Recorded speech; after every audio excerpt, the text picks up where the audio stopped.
On the broader picture, in terms of the next manager, I appreciate you said when the announcement was made that Neil McFarlane was leaving that you and Russ and Jimmy were going to basically run it for the remainder of the season. If the right candidate came up sooner, would you move then? Oh, absolutely. Yeah, but the right candidates probably more often than not are in work, because the good people have got jobs, so we have to be wary of that as well, because you know people can make sort of rush decisions based on circumstances and then realise that they've walked down the aisle with the wrong bride, and we need to avoid that at all costs. And it's uncomfortable for someone like me that has to step up, but to be honest, I'm doing less this time than I did before, because Jimmy and Russ have been absolutely fantastic. They're so organised, so disciplined, and begs the question why we didn't use them earlier.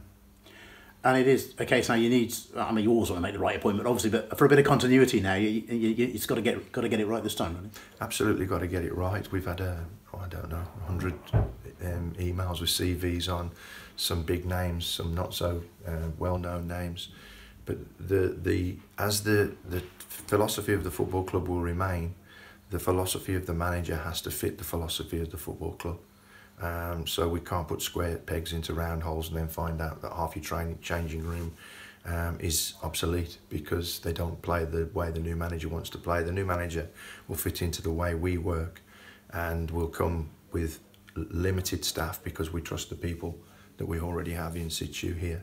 And that's the model, that's the role, and that's the way we'll work. So we'll be looking at, you know, just because perhaps the last one didn't work doesn't mean that the whole philosophy doesn't work. You know, what you need to do is find the ideal candidate for the way you want to work. A final point, are there enough hours in the day for you at the moment? Because, yeah, obviously you've got all the off-field stuff that any chairman has to deal with, and now you're doing this as well. What I'm finding is there's enough hours in the night because I haven't slept for about a month. So I'm having to do a lot of emails and get in touch with people at all sorts of times and do a lot of thinking. It's not easy. It's absolutely not easy. And anybody who thinks that it's something that I wanted, you must be crazy. It's not. I know where my strengths are. And perhaps if I was 36, not 56 today, which is so happy birthday to me. But you know, if I was nearer that and I'd have taken a different career path, then fair enough. Can I do the job? Yeah. Do I understand the game? Yeah. Am I qualified yet? Have I played the games and have I got the T-shirt? Of course I have.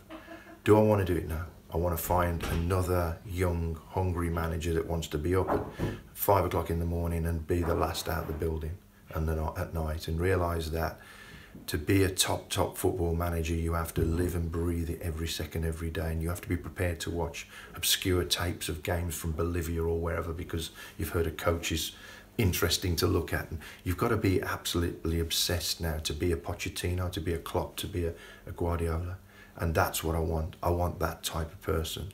I don't want someone who's just quite happy to be in a non-league setup, because we're not quite happy to be in a non-league setup. Happy birthday. Thank you very much. Have a good one on Saturday.